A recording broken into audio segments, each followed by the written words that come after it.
Hello everyone, welcome to my channel. In this video, we'll be installing Python 3.9 on a Windows 10 computer. First, let's open a browser window and go to www.python.org. In the website, let's go to Downloads and click on Python 3.9.1. And let's save the file to desktop.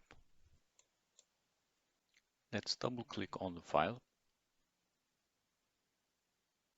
And before continuing, let's check the Add Python 3.9 to Path box.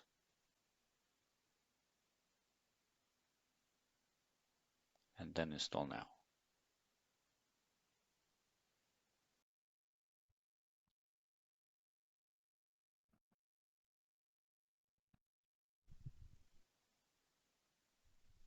Let's click on Close. Now let's see if the installation was okay. Let's click on the command prompt and let's write Python and click enter. You can see that we've installed Python 3.9.1 correctly.